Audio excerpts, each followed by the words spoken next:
Hello, friends. Welcome to Gentleman Cadet Academy GCA. Hope you all are doing good. So, today the video is regarding Middle East crisis, and it's a very important topic. It's a part of high level lecture series, and questions related to this can be asked in the personal interview. But this video is going to be in crisp form, mainly keeping lecturate in mind. But very soon I'll be making a detailed video on this topic. And before this, I have covered many lecturate high level topics. If you want to watch these videos, the link of the playlist is available in the I button. So like I said, this video will be short. So without wasting any time, let us start.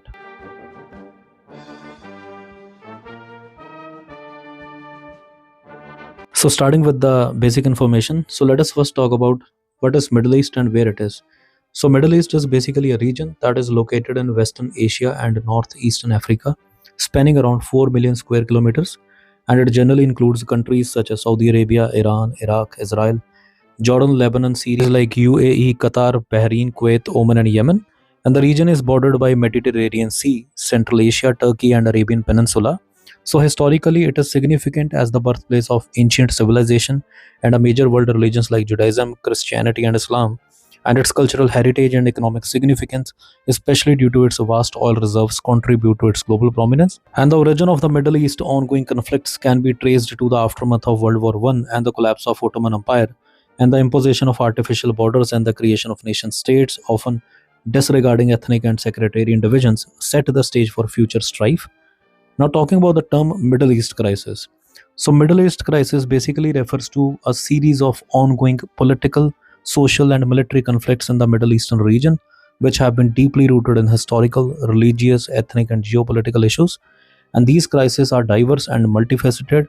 Now, let us talk about some of the most significant crises. So, the very first is the Israel Palestine conflict, which is one of the longest running and most contentious disputes in the modern history, dating back over a century, and it revolves around competing nation claims to same land primarily between Jewish and Arab populations. And the root of the conflict lies in the late 19th century with the rise of Jewish nationalism and Arab nationalism. And after the end of British mandate in Palestine in 1948, the state of Israel was established, sparking the Arab-Israeli War as neighboring Arab states rejected Israel's existence. So, second is the Syrian Civil War. So, the Syrian Civil War, which began in 2011, is one of the bloodiest and the most complex conflicts in the recent history. So, what started as a peaceful protest during Arab Spring quickly developed into brutal civil war that has drawn in multiple international actors.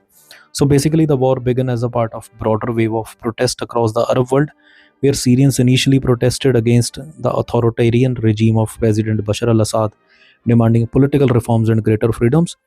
Then, third is the Iranian nuclear crisis. So, Iran's nuclear program has been a source of international tensions for decades, with the fears that it could lead to the development of nuclear weapons, destabilizing the region and sparking a nuclear arms race. So, basically, it started with Iran's nuclear ambition dating back to 1950s, but concerns escalated in the early 2000s when it became evident that Iran had pursued secret nuclear activities, potentially in the violation of NPT, that is the Non-Proliferation Treaty, and this led to a series of United Nations sanctions and negotiations. Then the fourth is the Arab Spring and its aftermath.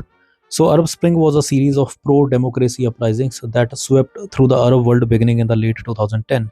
So while it initially inspired hope for political and social reforms, the outcomes have been mixed, with some countries experiencing political transitions while others descended into chaos. Basically started in Tunisia, which is often cited as the sole success story of Arab Spring, transitioning from authoritarian rule to relatively stable democracy. Then in terms of Egypt also, so after the ousting of long-time dictator Hosni Mubarak, Egypt briefly experimented with democracy before a military coup in 2013. Similarly, the same wave was witnessed in the countries like Libya, Bahrain and other Gulf states. So the Arab Spring's aftermath has shown that while the desire for democratic reform is strong, and the path to achieving lasting change in the Middle East still remain fraught with obstacles. Then the fifth is the rise of extremist groups. So the instability following the US invasion of Iraq in 2003 and the chaos of Syrian civil war provided a fertile ground for extremist groups like ISIS and Al-Qaeda to thrive.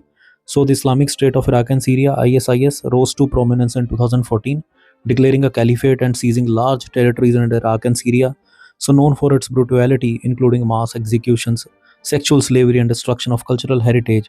ISIS attracted global condemnation. And talking about Al Qaeda, so although overshadowed by ISIS in the recent years, but it still remains active, particularly in Yemen, Somalia, and parts of Sahel, and it continues to pose a threat to the global security. The next is the Yemen civil war. So the conflict in Yemen, which often overshadowed by other regional crises, has turned into one of the world's worst humanitarian disaster. So basically, the war started in 2014 when the Houthi rebel movement, backed by Iran, seized the capital Sana'a and overthrew the internationally recognized government. And the war has led to widespread famine, disease, and displacement. And the UN has described the situation as the world's worst humanitarian crisis with millions of people on the brink of starvation. So, the war in Yemen is often seen as a proxy conflict between Saudi Arabia and Iran. Though both the parties they deny direct involvement, but the conflict has also raised questions about the role of Western powers, particularly US, UK, which have provided arms and logistical support to the Saudi-led coalition. So finally, in the conclusion, I can say the future of the Middle East will be shaped by ongoing rivalries, economic changes, and the involvement of both local and international powers.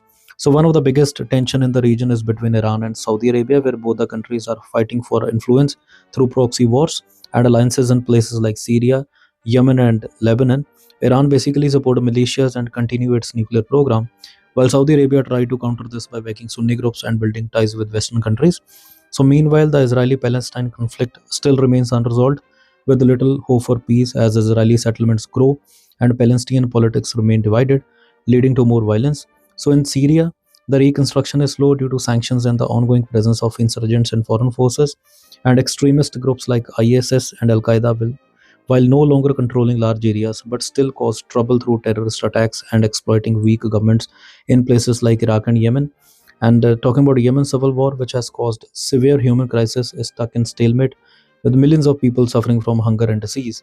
And countries like China and Russia are also stepping in, with Russia focused on Syria and China expanding its economic ties.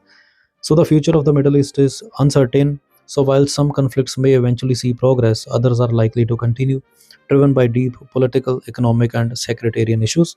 So the region may remain a hotspot for crisis, with new forms of instability emerging as global power dynamics shift and energy transition reshapes the political landscape. This is all about the short information about the Middle East crisis. As I mentioned in the starting that I will make a detailed video on this topic. So very soon the detailed video is coming. So until then, keep learning, keep watching, keep supporting, and keep preparing. Thank you and best of luck.